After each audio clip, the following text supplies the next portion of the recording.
तो आज हम शुरू करते हैं अध्याय 2, पुष्पी पौधों में लैंगिक जनन। ठीक है, अध्याय 2, पुष्पी पौधों में लैंगिक जनन। ये 12वीं क्लास का, 12th क्लास का बायोलॉजी का चैप्टर है। अरे भाई, ये अध्याय 2 में क्या दिया हुआ है? पुष्पी पौधों में लैंगिक जनन में सबसे पहले फूल की संरचना दी हुई है। फूल की संरचना में आप ये देखिए कि ये जो सबसे नीचे की डंठल होता है, जिसे हम ब्रंथ कहते हैं, जिसे हम क्या कहते हैं?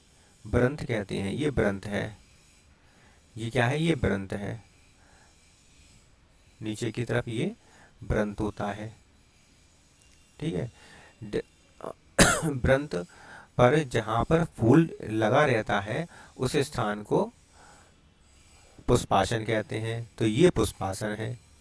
ये जो मैंने भर दिया ग्रीन कलर का, ये पुष्पासन है। ये फूल इसी स्थान पर स्थित रहता है।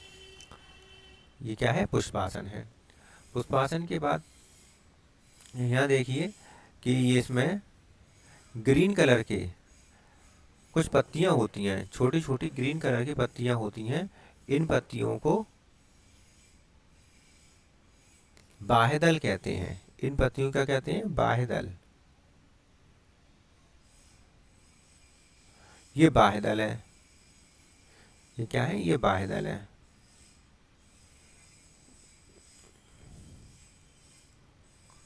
ये बाह्यदल ग्रीन कलर के होते हैं बाह्यदल, इसलिए बाह्यदल ये ग्रीन कलर के होते हैं क्योंकि इनमें क्लोरोप्लास्ट पाया जाता है और ये प्रकाश संश्लेषण की क्रिया कर सकते हैं। और दूसरी बात, ये सबसे बाहर की तरफ होते हैं, प्रोटेक्ट करने का काम करते हैं, कली को प्रोटेक्ट करने का काम करते हैं। और ये सबसे बाहर की साइड में होते हैं, इसलिए ये बाह्यदल कहलाते हैं। एक पंखुड़ी को बाह्यदल कहते हैं। और सारी पंखुड़ियों को मिलाकर, सारी की सारी पंखुड़ियों को मिलाकर हम क्या क्या कह सकते हैं? बाह्यदल पुंज। एक पंखुड़ी को बाह्यदल कहते हैं या सेपल्स कहते हैं, और सारी पंखुड़ियों को मिलाकर हम इसे बाह्यदल पुंज या कैलिक्स कहते हैं। बाह्यदल पुंज या कैलिक्स कहते हैं। ठीक है। इसके बाद जो अंदर की तरफ आते हैं तो हमें मिलते हैं कलरफुल, कलरफुल रंगीन पत्तियां मिलती हैं। ये रंगीन पत्तियां,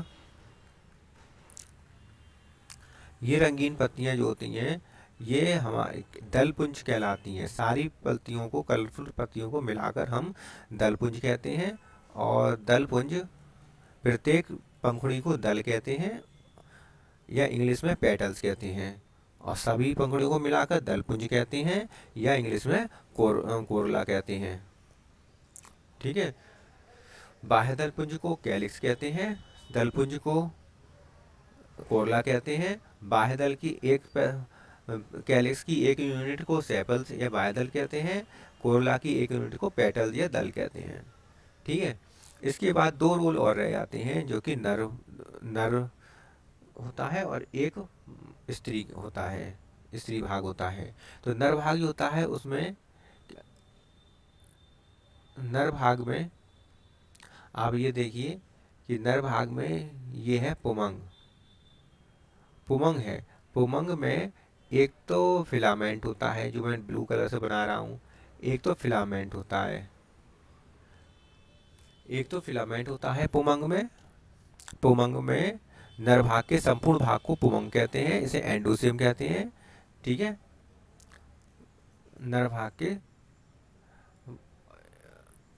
नर भाग जितना भी होता है, जितने भी पुंकेसर होते हैं, सबको मिलाकर पुमंग कहते हैं, एंड्रोसियम कहते हैं। पुंकेसर का जो एक भाग होता, एक पुंकेसर होता है, उस पुंकेसर में फिलामेंट होता है। और दूसरा जो भाग होता है, दूसरा जो भाग होता है वो पुंकेसर होता है। ठीक है। पुंकेसर होता है इसमें, ये पुंकेसर है। ब्लू कलर जो हमने बनाया है येलो कलर से, ये पुंकेसर है। पुंकेसर का एंथर है, परागकोश है ये परागकोश है। परागकोश और फिलामेंट, परागकोश और पुंतंतु, ये दोनों मिलकर पुंकेसर बनाते हैं, स्टामेन बनाते हैं। और कई स्टामेन मिलकर एंडोसियम बनाते हैं। ठीक है। ये ध्यान रखना है। इसके बाद आता है स्त्री भाग। संपूर्ण स्त्री भाग को जायांग कहते हैं, गाइनोसियम कहते हैं, और इसकी एक इकाई को हम स्त्री केसर या पिस्टिल कहते हैं। तो देखिए ये गाइनोसियम है। गाइनोसियम में 3 भाग होते हैं। एक तो ये स्टिग्मा होता है, एक ये स्टाइल होता है। स्टिग्मा को इंग्लिश में, हिंदी में वर्तिकाग्र कहते हैं, स्टाइल को वर्तिका कहते हैं, और अंडाशय को ओवरी कहते हैं। ठीक है, ओवरी के अंदर ओव्यूल लगे होते हैं। ये ओव्यूल, इस तरह के ये ओव्यूल लगे होते हैं, ये ओव्यूल लगे होते हैं अंडाशय के अंदर। ठीक है, जैसे कि तुमने इन्हीं ओव्यूल्स से बीज बनते हैं। जैसे कि तुमने नींबू में देखे होंगे, जो बीज हैं वो ओव्यूल से बने हुए हैं। ठीक है, ये ओव्यूल होते हैं। तो ओव्यूल तो अंडाशय के अंदर होते हैं, और अंडाशय के ऊपर वर्तिका होती है, और वर्तिका के ऊपर वर्तिकाग्र पाया जाता है। ये इस तरह से पूरा एक पिस्टिल बन जाता है, और प्रत्येक पिस्टिल, कई पिस्टिल मिलकर स्त्री भाग बनाते हैं, जायांग बनाते हैं, गाइनोसियम बनाते हैं। इस प्रकार ये डायग्राम हमारा कंप्लीट होता है। अब आगे देखते हैं।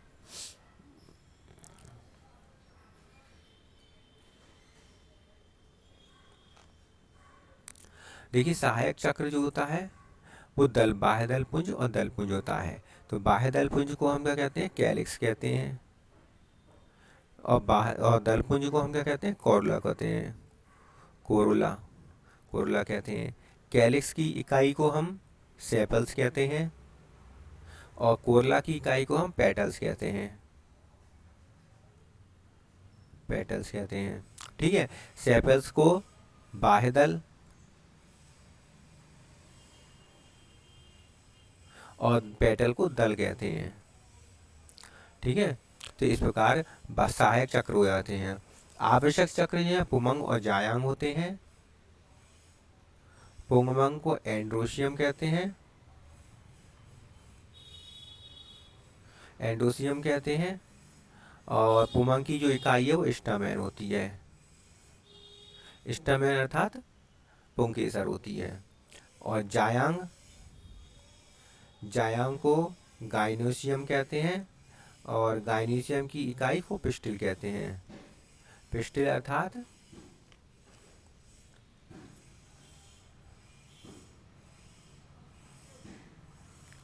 स्त्री केसर। पिस्टिल अर्थात स्त्री केसर कहा जाता है। पिस्टिल में अंडाशय होता है, जिसमें बीजांड पाए जाते हैं।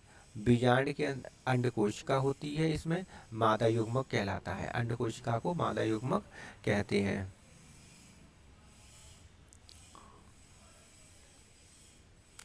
अब ये डायग्राम देख लीजिए, ये कि एनसीईआरटी में दिया हुआ है। इसमें ये पंखुड़ी जिसे लिखा हुआ है, ये पंखुड़ी है। पंखुड़ी जो है कलरफुल होती हैं। इन्हीं पंखुड़ों को हम क्या कहते हैं? दल कहते हैं। एक एक को दल कहते हैं, संयुक्त रूप से दलपुंज कहते हैं। परागकोश, ये परागकोश हैं, और ये तंतु तंतु हैं। तो परागकोश, परागकोश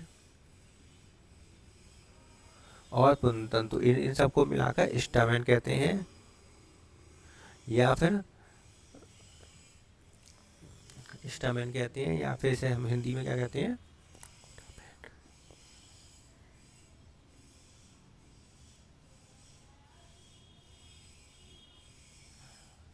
अभी हमने ऊपर बताया था, ध्यान करके बताइए क्या कहते हैं? पुंकेसर। क्या कहेंगे इसे? पुंकेसर, पुंकेसर कहेंगे। ठीक है, और कई सारे पुंकेसर मिलकर पुमंग बनाते हैं, एंड्रोसियम।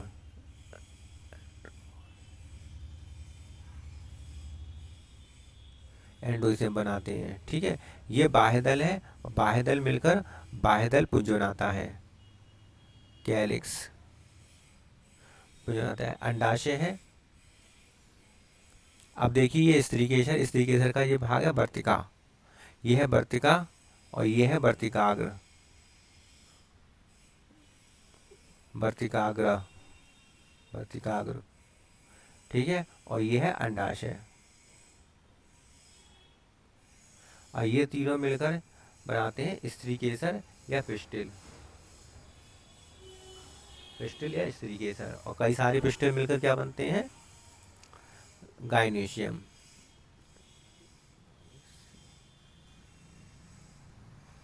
गाइनेशियम या फिर जायांग, जायांग बनाती हैं। पुंकेसर में दो भाग होते हैं, परागकोश और पुंतंतु, जिसे फिलामेंट और एंथर कहते हैं। अगर परागकोश को काट कर देखें तो इसमें लघु बीजाणुधानी होती हैं, 4 लघु बीजाणुधानी होती हैं जिनमें परागकण का निर्माण होता है। एक लघु बीजाणुधानी को देखेंगे तो इसके अंदर ये जो कोशिका होती हैं लघु बीजाणुधानी मात्र कोशिकाएं, उनमें विभाजन, उनको हम अधोस्तरीय कोशिका कहते हैं। ये अधोस्तरीय हाइपोडर्मल सेल्स होती हैं।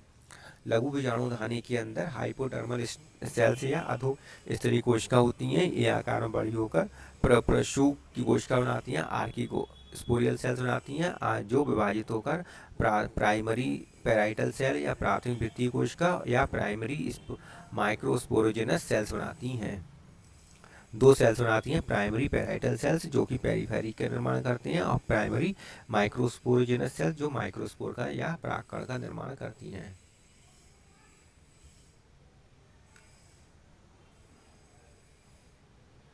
ठीक है,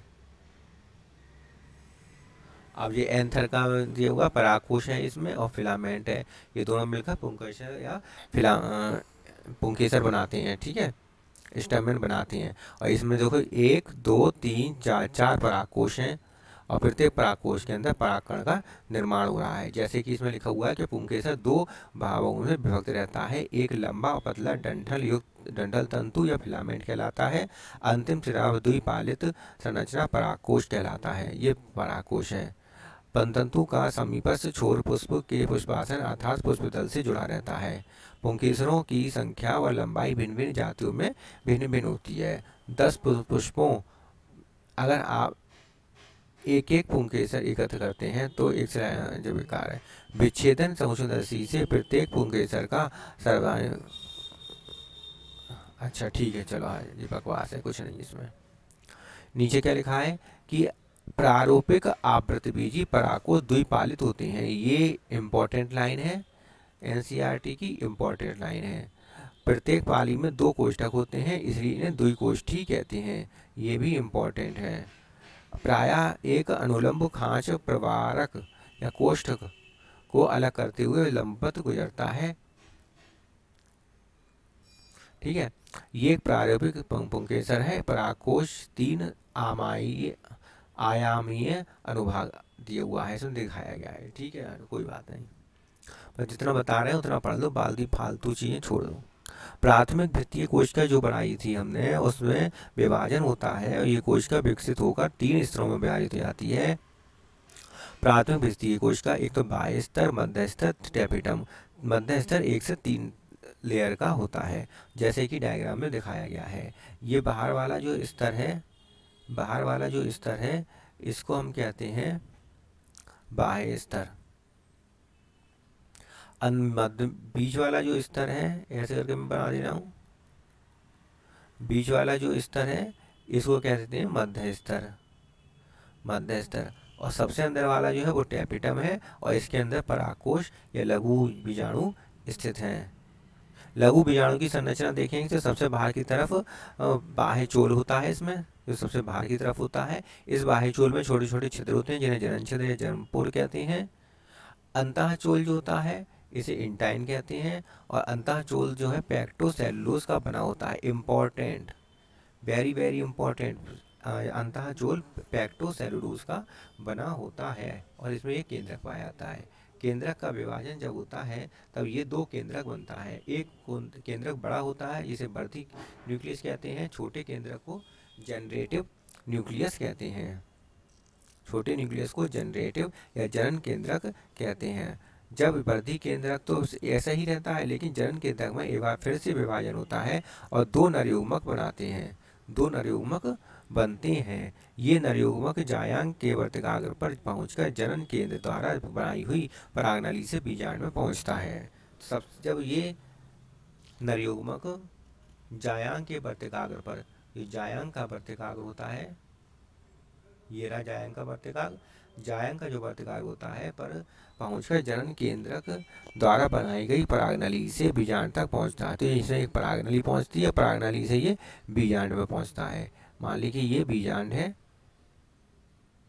बीजांड और बीजांड में ये पहुंच जाएगा। लेकिन एक बात इसमें ध्यान रखनी है कि जो परागकण है, ये नर परागकण पुंकेसर से निकलकर वर्तिकाग्र तक पहुंचते हैं तो ये या तो टू सेल्ड स्टेज में पहुंचते हैं या फिर 3 सेल्ड स्टेज में पहुंचते हैं। 2 सेल्ड स्टेज का मतलब होता है जेनेटिव और वर्धी कोश केंद्रक और वर्धी केंद्रक और जनन केंद्रक, 2 केंद्रक ही होते हैं केवल इसमें, तब ये 2 सेल्ड स्टेज कहलाई जाती है। 3 सेल्ड स्टेज तब कहलाई जाती है जब वर्धी केंद्रक और 2 नरयुग्मक इसके अंदर मौजूद होते हैं। तो यहाँ से जब ये निकलते हैं एंथर से स्फुटन से यहाँ से निकलते हैं और पराग वर्तिका पर पहुँचते हैं, तब इसे परागण की क्रिया कहते हैं। परागण, तब ये परागण की क्रिया कहलाती है। और इस परागण की क्रिया में जो एंथर, जो परागकण हैं, परागकण वर्तिका तक पहुँचते हैं, वो या तो 2 सेल स्टेज में या 3 सेल स्टेज में पहुँचते हैं।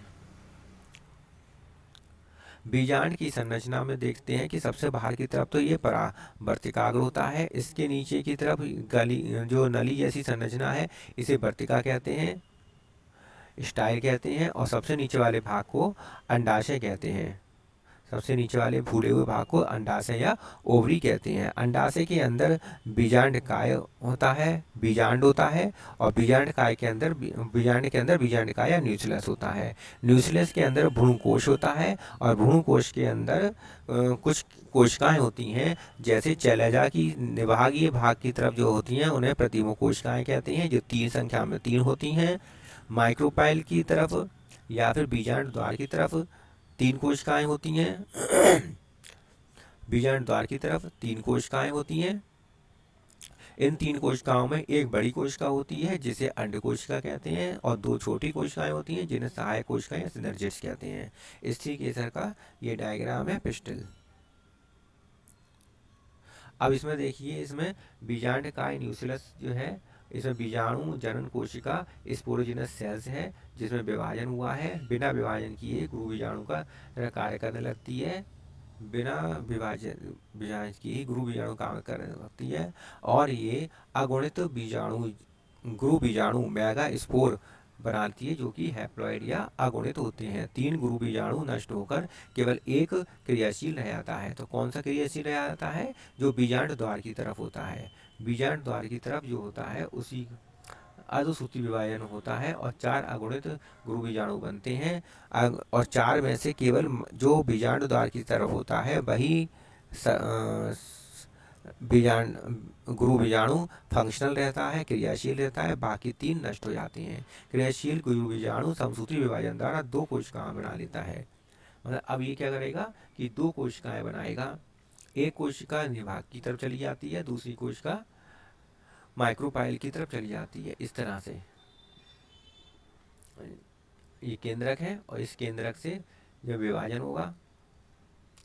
होगा तो ये एक कोशिका शैलजा की तरफ और एक कोशिका बीजांड द्वार की तरफ चली जाएगी। फिर इसमें विभाजन होगा और फिर शैलजा की तरफ या निभाग की तरफ 2 कोशिकाएं बनेंगी और बीजांड द्वार की तरफ 2 कोशिकाएं बनेंगी। फिर इसमें विभाजन होगा और निभाग की तरफ 3-4 कोशिकाएं बनेंगी और 4 कोशिकाएं बीजांड द्वार की तरफ बनेंगी। फिर एक एक कोशिका जो है, एक एक कोशिका 3 कोशिकाएं निभाग की तरफ रहेंगी, एक कोशिका मध्य में आ जाएगी, 3 कोशिकाएं 3 न्यूक्लियस जो हैं वो बीजांड द्वार की तरफ रहेंगे और एक न्यूक्लियस बीच में आ जाएगा, सेंटर में आ जाएगा।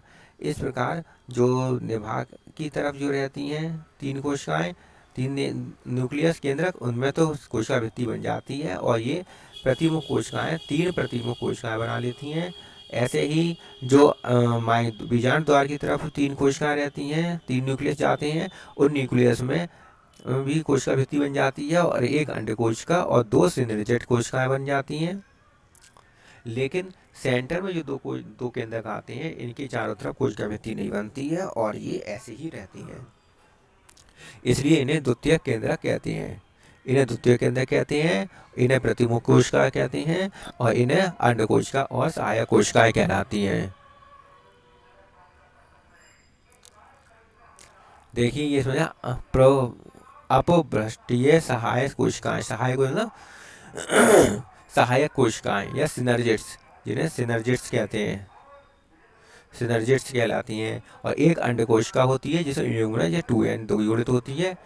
ये है निषेचन के पश्चात का वो, ठीक है। प्राथमिक भ्रूण कोशिका, ये पूरी प्राथमिक भ्रूण कोशिका है जिसमें प्राथमिक भ्रूण कोश केंद्रक है 3n बनता है, जो कि नर युग्मक के विभाजन वो संलयन के बाद प्राथमिक भ्रूण कोश केंद्रक 3n बनता है।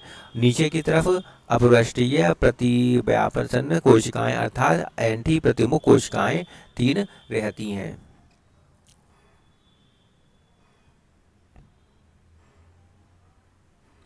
इनमें फिर समसूत्री विभाजन होता है, दोनों को यही सब इसमें लिखा हुआ है, इसमें सब कुछ वही लिखा हुआ है जो मैंने अभी आपको बताया है।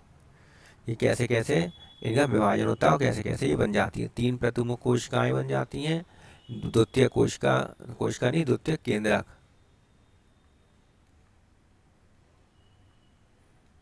ओफो, द्वितीय केंद्रक बनता है न्यूक्लियस का, तो सहायक सिनर्जिट्स और अंड कोशिका बनती है, मादा युग्मक कहलाती है। पॉलिनेशन की क्रिया जो है परागकोश से निकलकर प्रतिकाय तक पहुंचते हैं, ये पॉलिनेशन क्रिया कहलाती है। और ये कैसे 2 सेल स्टेज में या फिर 3 सेल स्टेज में इसमें होती है। स्वपरागण की क्रिया जब स्वयं हो जाती है, परागण क्रिया जब किसी माध्यम से होती है, अर्थात हवा, पानी या अन्य किसी इंसेक्ट के माध्यम से होती है। अभी इसमें देखिए क्या लिखा हुआ है,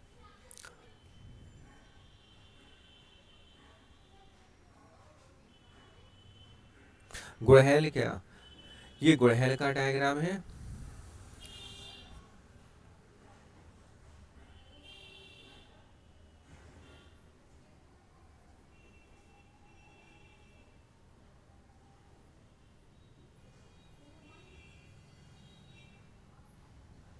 ये गुड़हल का है, गुड़हल का जो स्त्री जायांग है, जो गुड़हल का जायांग है, ठीक है। दूसरा वाला जो है वो किसका है, दूसरा वाला पेपावर का है, ये पेपावर का है दूसरा, ये पेपावर का है स्त्री केसर। जो माइचेरिया का है, माइचेरिया का है बहुअंडपी युक्तांडपी स्त्री केसर। और ये सबसे लास्ट वाला जो है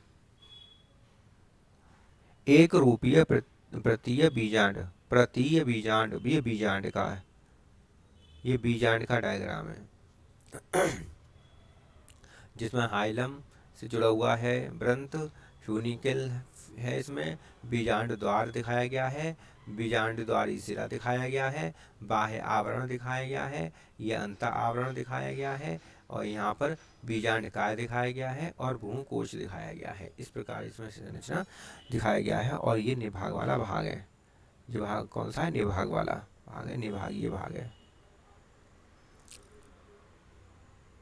जब परागण की क्रिया मानव द्वारा कराया ना जाए तो ये प्रक्रिया कृत्रिम परागण कहलाती है। ये जैसे कि इसमें विपुंसन की क्रिया, पहले तो इसमें विपुंसन कराया जाता है, इमेस्कुलेशन कराया जाता है।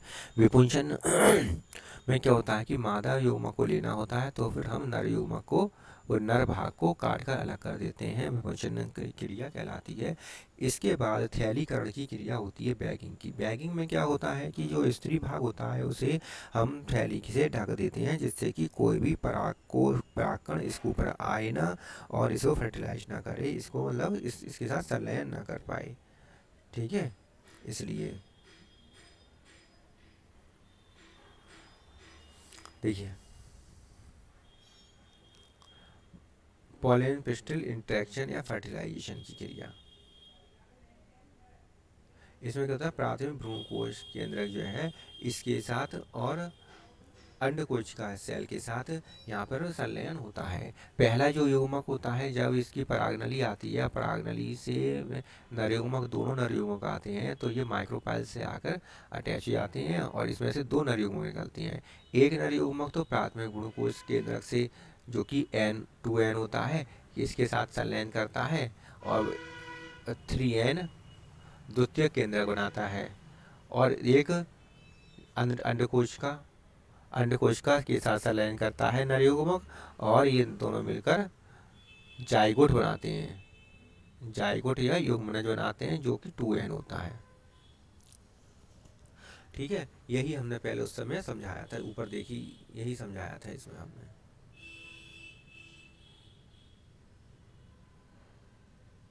जब इस अंडकोशिका के साथ संलयन हो जाता है तब ये युग्मनज बनता है, 2N बनता है।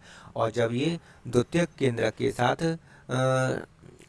संलयन करता है एक नरयुग्मक, तब ये प्राथमिक भ्रूणकोश केंद्रक बनाता है। ठीक है, प्राथमिक भ्रूणकोश केंद्रक। अब इसमें विभाजन होते हैं, यमज बनता है। यमज में डिवीजन होता है, तो दो कोशिकाएं बनती हैं। दो कोशिकाओं के बाद फिर और विभाजन होता है, तब इसमें इतनी सारी कोशिकाएं बनती हैं। गोलाकार भ्रूण बनता है, फिर हृदयाकार भ्रूण बनता है, एक निलंबक बनता है। निलंबक छोटा रहता है, लेकिन हृदयाकार भ्रूण में वृद्धि होती है। फिर इसमें मूलांकुर और बीजपत्र बन जाते हैं, प्रांकुर बन जाते हैं। तीन चीज़ें मूलांकुर, बीजपत्र और प्रांकुर बन जाते हैं। इस प्रकार बीज बनता है इसमें। और हम क्या बता रहे थे अभी,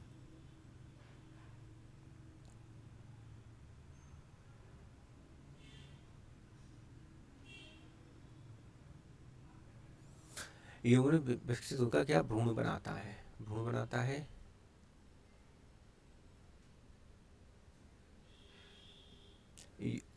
युग्मनज विकसित होकर भ्रूण का निर्माण करता है। अंडाशय विकसित होकर फल का निर्माण करता है। बीजांडकाय विकसित होकर बीज का निर्माण करता है। तो ये इम्पोर्टेंट है, बहुत ही ज़्यादा इम्पोर्टेंट है। इससे आप ये समझो कि ये पेपर में रखा हुआ है, इस साल आएगा ही आएगा। भ्रूण बनता है युग्मनज से, फल बनता है अंडाशय से, बीजांडकाय से बनता है बीज, बीजांडकाय से बीज बनता है। एक ही साथ दो नरयुग्मकों का संलयन दोहरा निषेचन कहलाता है। पेपर में पूछा भी जाता है, इम्पोर्टेंट है।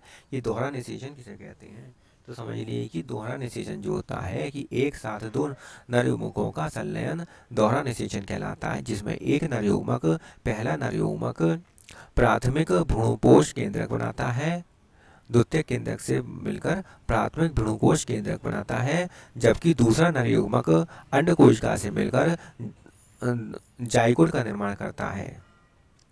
प्राथमिक भ्रूणकोश केंद्रक जो है ट्रिप्लॉइड होता है, त्रिगुणित होता है, जबकि जाइगोट द्विगुणित होता है। तो ये दोहरा निषेचन कहलाता है। अनिषेक फलन में जो होता है पार्थिनोकार्पी में, जब पुष्प से बिना निषेचन के ही फल बनता है, तब इसे हम अनिषेक फलन या पार्थिनोकार्पी कहते हैं। पार्थिनोकार्पी याद रखना, पार्थिनोकार्पी, कार्पी शब्द आ रहा है तो फल बनेगा, बिना निषेचन के फल बनेगा। अंगूर, केला। अनिषेक जनन, जनन जब आ रहा है, पार्थिनोजेनेसिस आ रहा है, जनन आ रहा है, इसका मतलब क्या है कि भ्रूण बनेगा बिना निषेचन के। ठीक है, बिना निषेचन के ही भ्रूण का निर्माण हो जाएगा। देखिए अब इसमें इसमें जो दिखाया गया है ये भ्रूणकोश दिखाया गया है, जिसमें 4 भ्रूणकोश दिखाए गए हैं। एंथर का ये की काट है। एंथर में 4 भ्रूणकोश दिखाए गए हैं, जिसमें सबसे बाहर की तरफ अंतःस्त्वचा है, उससे अंदर की तरफ अंतस्थीसियम है। हाँ, अंतस्थीसियम, एंडोथीसियम जिसे कहते हैं, एंडोथीसियम की लेयर है, एंडोथीसियम की लेयर है। उसके अंदर 3 से 4, 2, 3 या 5 स्तर तक मध्य स्तर है, मध्य परत है। ये 2 से 3 लेयर की होती है। इसके बाद अंदर की तरफ टेपिटम है, तो सबसे बाहर की तरफ अंतःस्त्वचा हो गई, उसके अंदर एंडोथीसियम की लेयर हो गई, उसके अंदर मध्यस्थ त्वचा हो गई, उसके अंदर टेपिटम की लेयर हो गई, जो सबसे चौथी लेयर है सबसे अंदर की तरफ। इस प्रकार 4 लेयर होती हैं। इस टेपिटम के अंदर लघु बीजाणु मात्र कोशिकाएं होती हैं और इन लघु बीजाणु मात्र कोशिकाओं से लघु बीजाणु बनते हैं। लघु बीजाणु बनते हैं जो कि हैप्लॉइड होते हैं। ठीक है, जैसा कि इसमें डायग्राम में दिखाया गया है, ये लघु बीजाणु बने हुए हैं, जिन्हें परागकण या लघु बीजाणु कहते हैं। लघु बीजाणु या परागकण कहते हैं। ठीक है, तो ये परागकोश की अनुपस्थ काट थी, परागकोश की अनुपस्थ काट थी और भित्तियों को प्रदर्शित करते हुए लघु बीजाणुधानी का विस्तृत परिदृश्य इस तरफ हमने देखा था। और एक स्फुटित परागकोश, स्फुटित मतलब इनसे स्फुटन के पश्चात परागकण यहाँ से निकल जाएंगे। परागकण हवा के माध्यम से दूसरे पुष्प तक फैल जाएंगे, चले जाएंगे, स्फुटित हो गए, इसे कहेंगे स्फुटन। इसमें हमने देखा था कि जो सबसे बाहर की तरफ लेयर थी ये बीजांडकाय की लेयर थी। हम अंडाशय के बीजांड की बात कर रहे हैं। अब बीजांड में सबसे बाहर की तरफ बीजांडकाय की लेयर थी, उसके अंदर एक गुरु बीजाणु मात्र कोशिका थी। गुरु बीजाणु मात्र कोशिका बड़ी होकर अंदर कोशिकाएं होती हैं जो एक में से एक गुरु बीजाणु मात्र कोशिका की तरह कार्य करने लगती है और विभाजित होकर गुरु बीजाणु द्वितीय कोशिकाएं बनाती हैं। दो कोशिकाएं बनाती हैं, गुरु बीजाणु द्वितीय कोशिकाएं बनाती हैं और सबसे बाहर की तरफ तो बीजांडकाय होता ही है।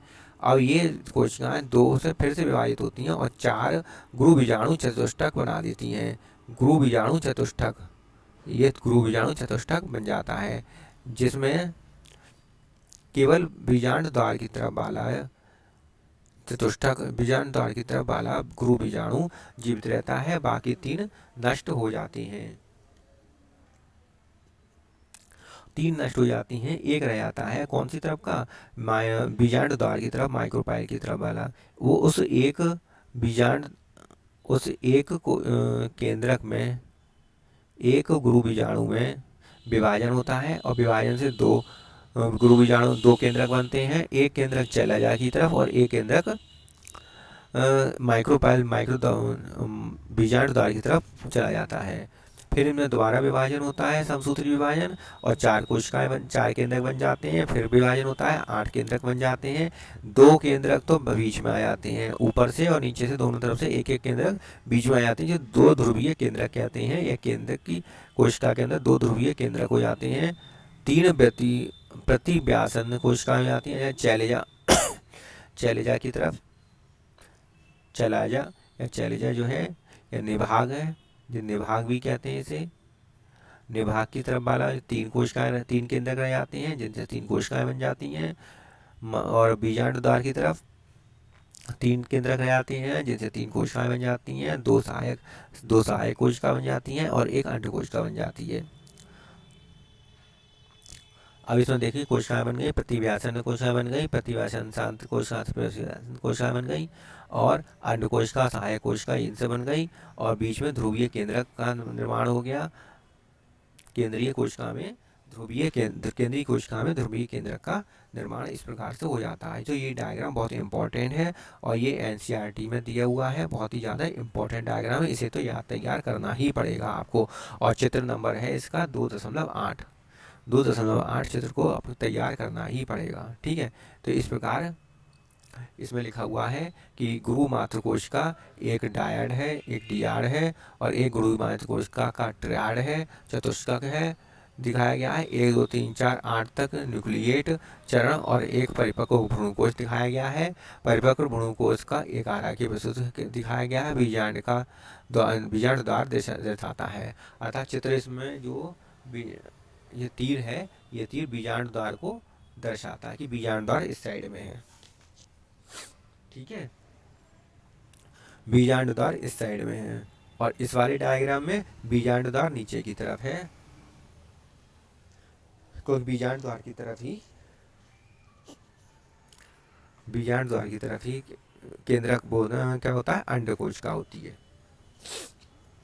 ठीक है, तो ये डायग्राम, ये चैप्टर भी हमारा कंप्लीट हो जाता है।